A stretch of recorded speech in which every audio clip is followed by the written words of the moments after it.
melakukan kebaikan, pastikan hati kita bertujuan kepada Allah. Pada saat kita bangun musola ini yang nanti diorientasikan, saya dengar dari takmirnya akan menjadi masjid, monggo kita bangun hati kita hanya bertujuan kepada Allah.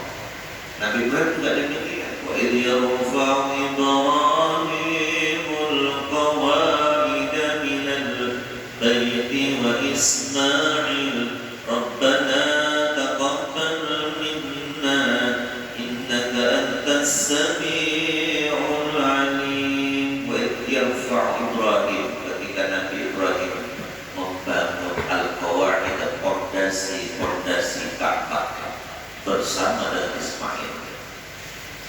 Namun Baitullah itu apa yang dia katakan pertama kali? Rabbana taqabbal minna innaka antas sami'un alim.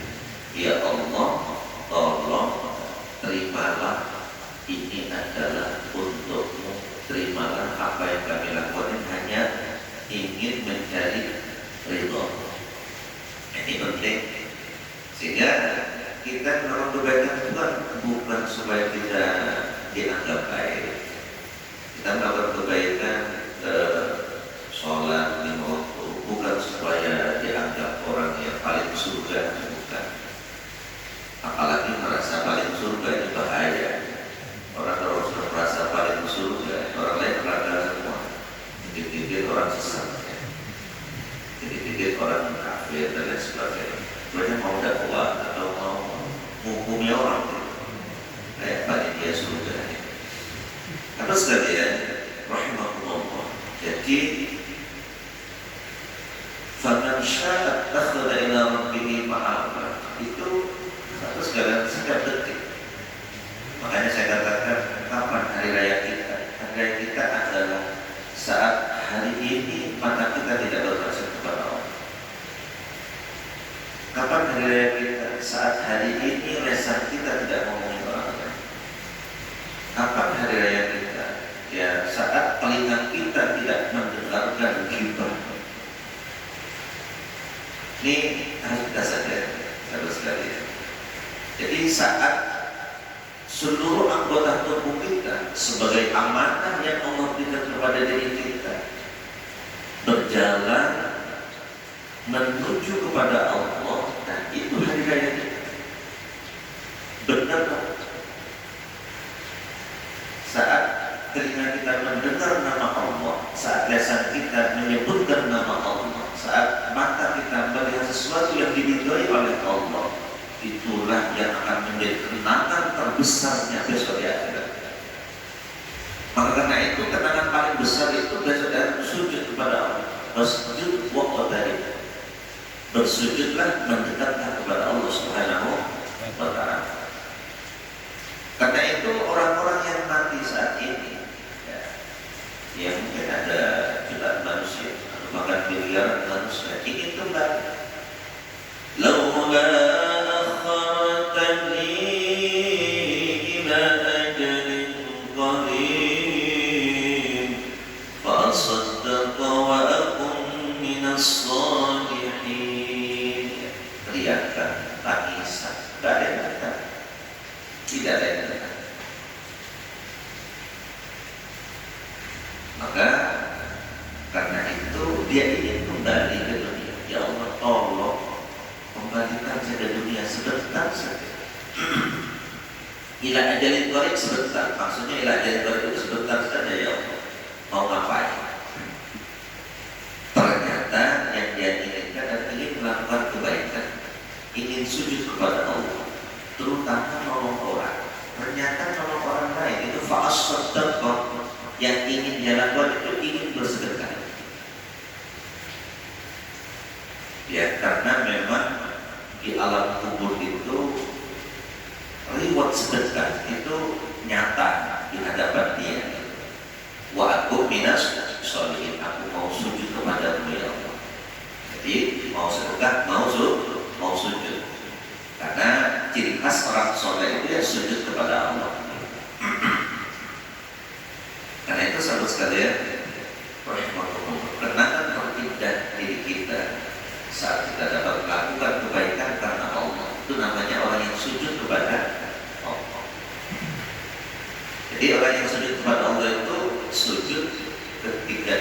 sholat tentu menggunakan 7 anggota tubuh kita. Kepala kita, 2 tangan, 2 lutut, 2 telapak kaki.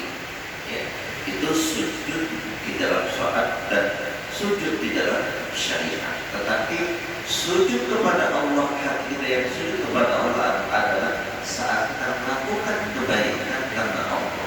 Itu namanya orang yang menjadikan Allah sebagai tujuan. Karena terkadang setan itu masuk ya di kanan, di kanan. Kalau di kiri nyata keburukan. Tapi kalau di kanan banyak orang yang tidak mendeteksi. Banyak tidak ngerti bahwa ternyata buruk kelakuan baik pun dijadikan oleh setan sebagai tumpangan yang nyaman begitu. Sholat merasa baik, tertolak. Karena itu sahabat sekalian,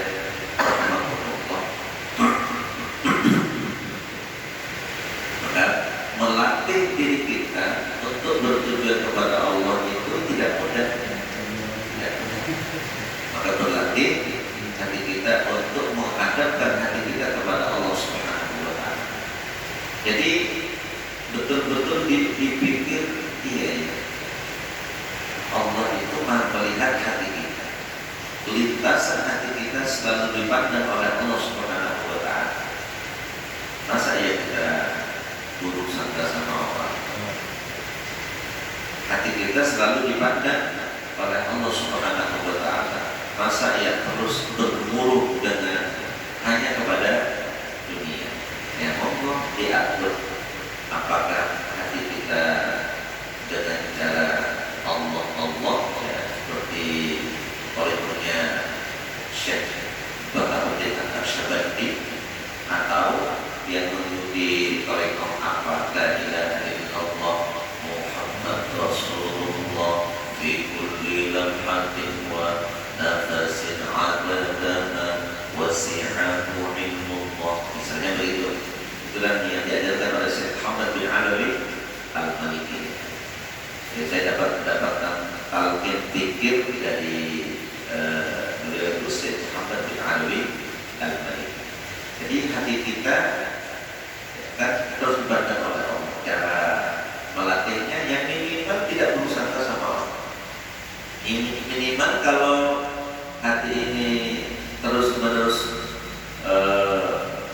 ada lintasan-lintasan hati kita stop dengan cara berpikir kepada Allah. Apa yang kita bisa, mau takdir, mau tahmid, atau subhanallah walhamdulillah wa la ilaha illallah wallahu akbar, atau sholawat. Karena setiap orang itu mempunyai fi kulli maqamin ya. Setiap orang itu punya maqamnya. Kadang dia ada di maqam sholawat, kadang ada di maqam la ilaha illallah, kadang ya lebih senang Allah, kadang-kadang senang tasbih subhanallah wa la ilaha illallah Allahu akbar. Kadang kehendak untuk menolong orang lain itu juga adalah satu kebaikan. Keinginan untuk membantu orang, keinginan untuk membangun ini, keinginan. Yang penting keinginan itu tercatat sebagai sebuah kebaikan. Itu juga tasbih. Nah, sahabat sekalian, rahimahullah. Jadi faman syaa takhadha ila rabbih ma'aban, bersama-sama kehendak kita kontrol kan. Sebelum ada tindakan kan ada kehendak buruk ya bisa jadi terrealisasi jadi sebuah keburukan atau tidak jadi, dan itu setiap saat dan kita wajib mengendalikannya. Fa'alhamaha fujuraha wa taqwaha, Allah mengilhamkan ketakwaannya dan keburukannya. Terus begitu. Ya, saya pernah bertanya kepada guru, bisakah diri kita ini tidak mempunyai kehendak untuk melakukan keburukan? Tidak bisa. Ini kan malaikat. Justru disinilah ujian kita. Jadi dulu waktu masih nyantri ya sampai keluar, sampai sekarang ya masih santri kalau kumpulin. Jadi saya merasa kalau berkehendak sudah buruk kan betul, ternyata tidak. Berkehendak buruk itu adalah satu potensi yang menjadi ujian diri kita. Bagaimana cara mengendalikan? Apakah Allah menjadi kekuatan, menjadikan kekuatan itu? Bagaimanapun kehendak yang baik, kehendak melakukan kebaikan, kalau tidak diizinkan oleh Allah nggak bisa. Karena itu panjenengan semua melakukan kebaikan begitu mudah. Ya bersyukur kepada Allah karena itu tidak mungkin terjadi kalau tidak diizinkan oleh Allah, nggak bisa.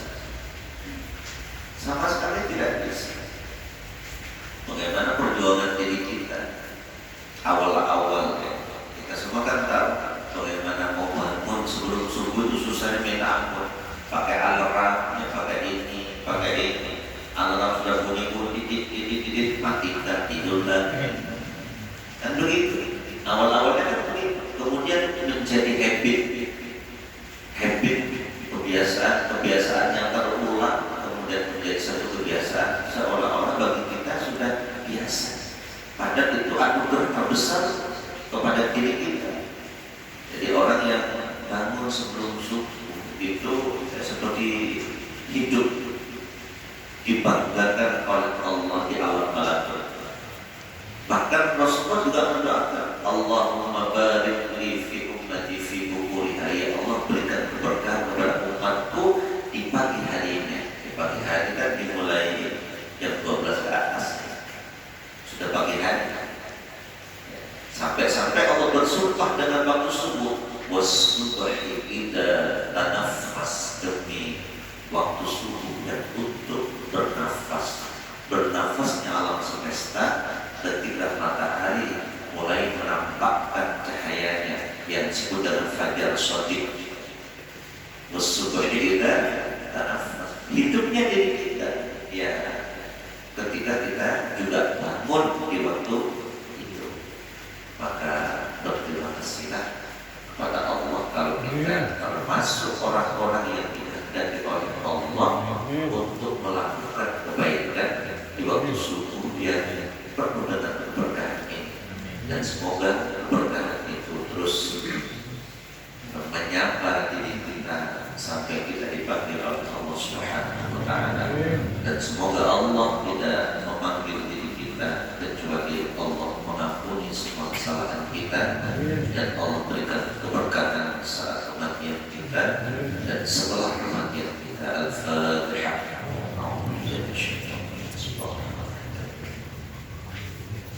Iya, ihdinas siratal mustaqim, siratal ladzina an'amta 'alaihim.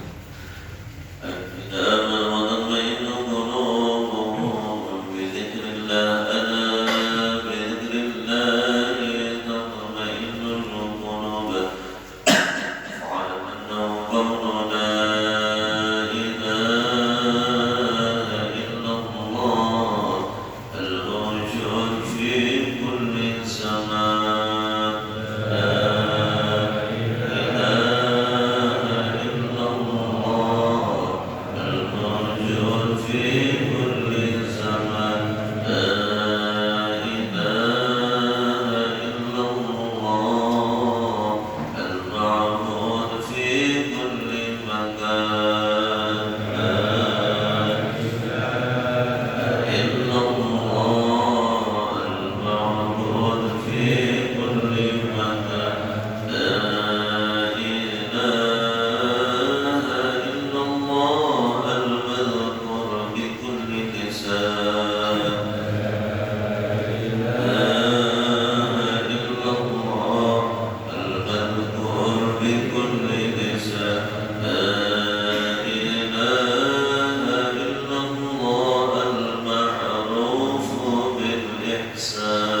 إحسانك القدير يا حنان يا منان